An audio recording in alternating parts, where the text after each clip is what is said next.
Okay, welcome to RV Dream Makers, and this is episode 8, and it is Mother's Day, and this is what was contributed to Michelle's mom from me and my brother went in and got it for her. Which is a magnolia tree, and it's already got a bloom on it. They just put it in when? 3 days ago. Yeah, 3 days ago. So it's gorgeous. And we want to give a shout out to our moms. They're amazing and they support us, and we just are blessed to have had the moms that we've had raising us and throughout our life, and the examples, and God just really blessed us with both of our moms. So we want to get a shout out to them and tell them that we love them and we appreciate them, and we could not do it without them. And how hardworking they both are. Oh, most definitely. So anyway, in this episode we are in Tucson, and outside of Tucson still from last week, and we do Catalina State Park, and we go to a ruin outside of Tucson where a family had built a rock house that was really neat. It's way out there. We still never figured out how they drove out there, because how they got out there. So, but anyway, we hope you enjoy this episode. We're chasing the easy life.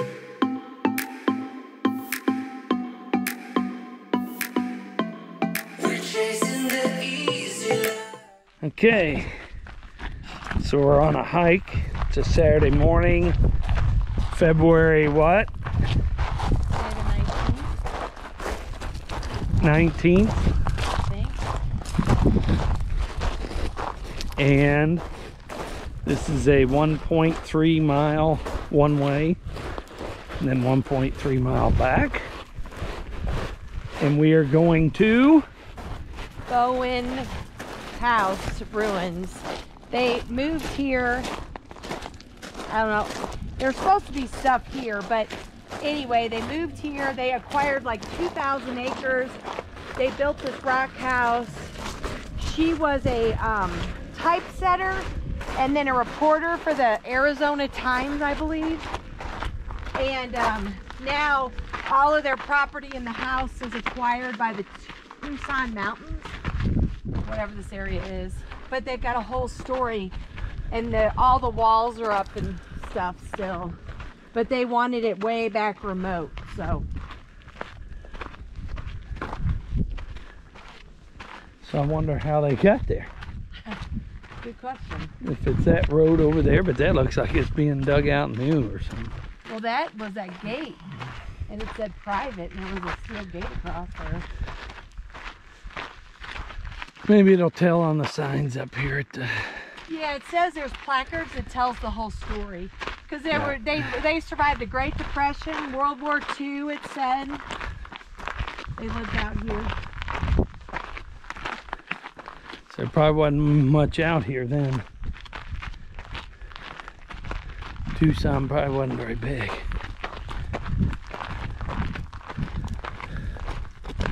Okay, still on the trail. We're getting close. You can see the house through there, the stone house. Hopefully we'll have a lot of questions answered. Like how they got back here. Like how they got back here, yes. If they lived here, how did they get back here? Did they just use horses all the time? What did they do for water? Did they somehow dig a well? I don't know what you do for water in here. It'll be interesting.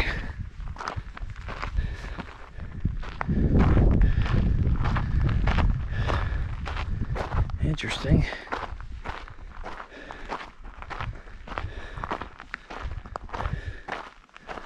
Okay. It says the Bowen Homestead. The house constructed of native stone in the early 1930s was built by Sherry Bowen, 1900-1956. News editor for the Arizona Daily Star, and his wife Ruby Bowen,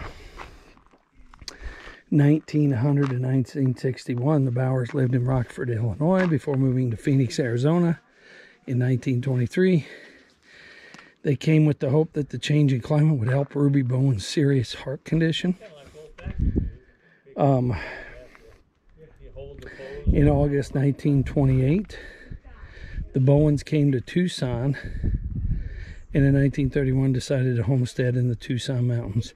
They constructed a small wooden cabin and lived there while the stone house and the road through the valley in the mountains was being built. The Bowens eventually expanded their homestead to 2,000 acres. Ruby Bowen kept several diaries from her first year in the Tucson mountains. They described the wildlife that existed in the area, including javelina, deer, wild horses, and sheep that would come down from the cliffs every evening to graze in the valley. She even mentions a mountain lion that would come near the house when she was cooking meat, and at one time attempted to get in a window. Her articles about the ceremonies of the Tohono O'odham were also published in National Magazine. 18 months after Gloria Bowen was born in 1943, they left Tucson for New York City, where Sherry Bowen was a features writer for the Associated Press. Gloria Bowen studied ballet and became a world-renowned prima ballerina. Health issues prevented the Bowens from returning to their valley and homestead.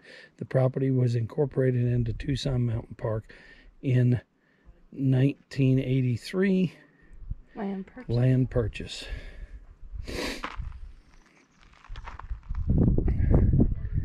So they had in the bottom here a living room, kitchen, entry, bedroom, and bath in the right corner.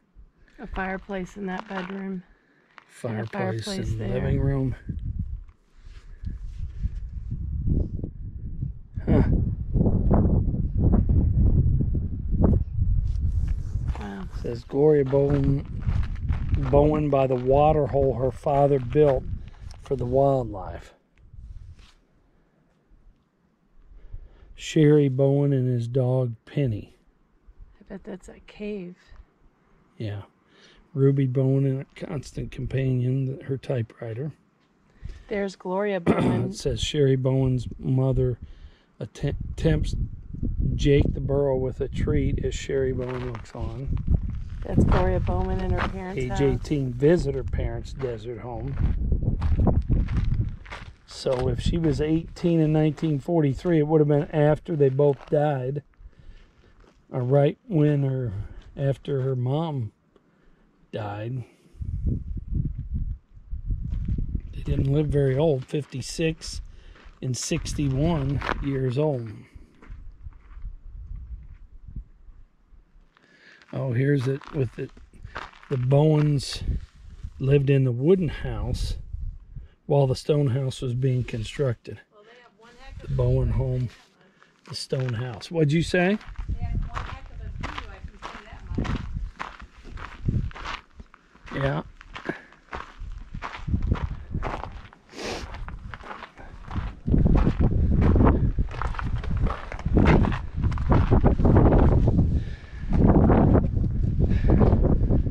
So this corner was the bathroom. So they actually had something in the floor for the toilet, I guess. I'm guessing this was a bathtub because of the valves there in the shape of it. But where in the heck would they have gotten? Well, that doesn't look too sturdy right there. Where would they have gotten water from? Had to have a well or something.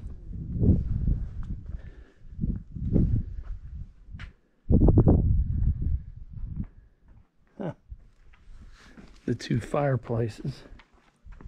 Wonder if did they pour concrete in here? Looks like it. This was all used to be concrete, I guess, on the floors. There's the other fireplace for the living room. This was all the living room. They left their jugs there. Well, they're coming back. They're just right over there. So there was a door in the front there. This was a bedroom right here. You can see where it was. And that's a big bathroom. A door out the bathroom. And then a bedroom there. Or, yeah, with the fireplace. Well, they had plenty of doors. One there, one there, one there, one there, one there, and one there. Like 5 different doors. No, 6. 6 doors. Huh. All right. Here goes Stan.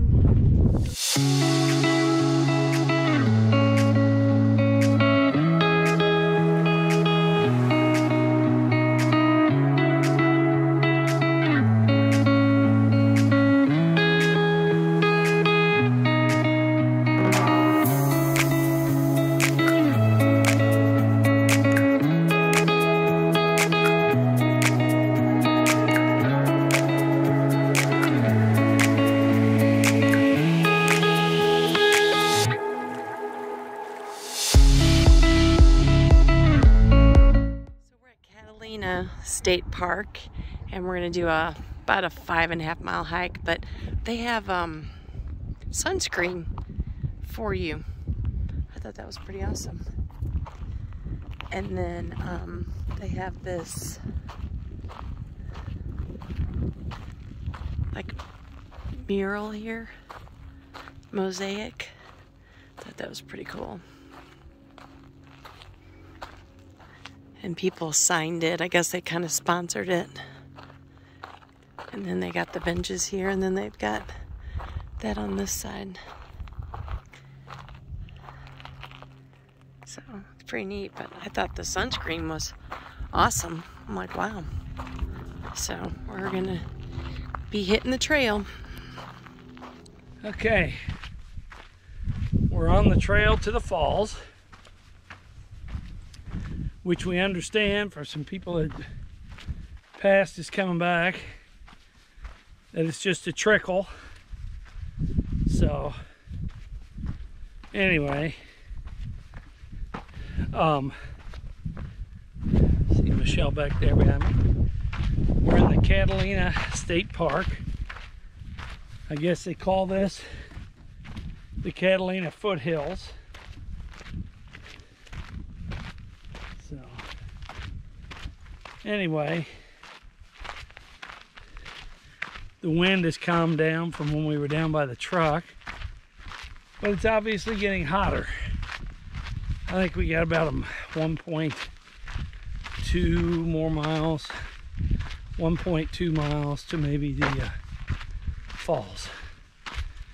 So okay, so we're on the trail, and here's the more. We found one going off trail, but there's like 4 different things here where they grinded meal in. That was pretty neat. So anyway, we're headed back up. It's been a steady climb, so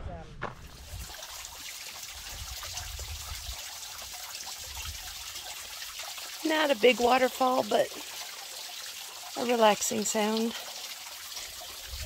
And then you can tell the water comes down there when it's really flowing.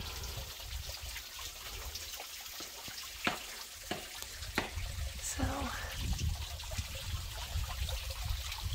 I guess as the snow melts, it releases more water, I read.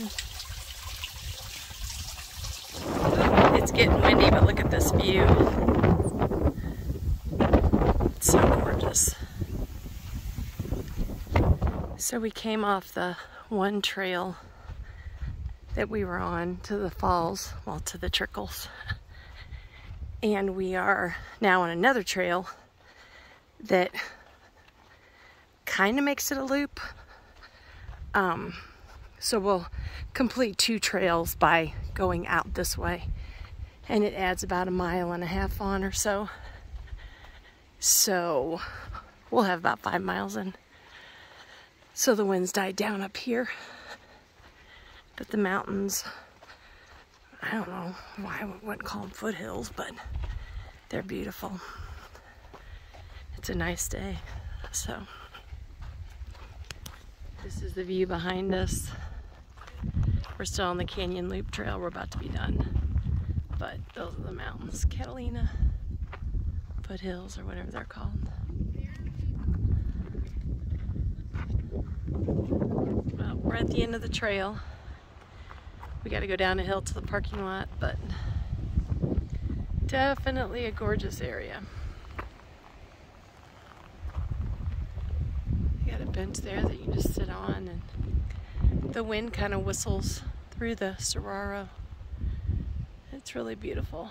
A lot of people hiking on this one because it's like a walking trail. You got a little bit of up, but it's just 2.4 miles, and then we had the to the falls is 4.2, I think.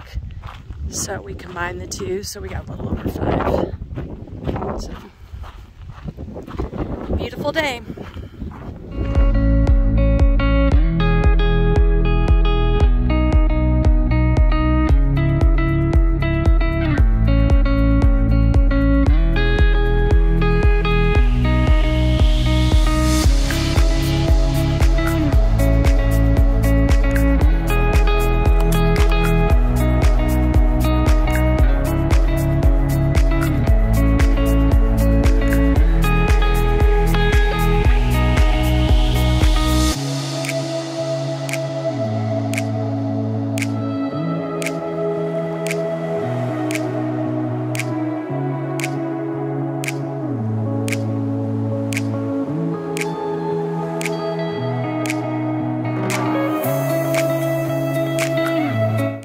Okay, on this cut, we met a couple when we were just walking around on Pump Station Road, just taking walks, and we saw their vehicle in the distance. Cat trying to climb the tree. We there's Samson over there loving the grass. We saw this in the distance, and I said, I gotta go see that fifth wheel. Looked like it had wings. The solar on it was just amazing. I'd never seen anything like it. I think he said he had 16 panels, or it had to be more than that, though. I mean, maybe it's 24, 28. It's an unbelievable amount of panels on. Yeah, it was on actuators to where little motors that bring it in and out. It's just, it's almost like it's wings for a plane.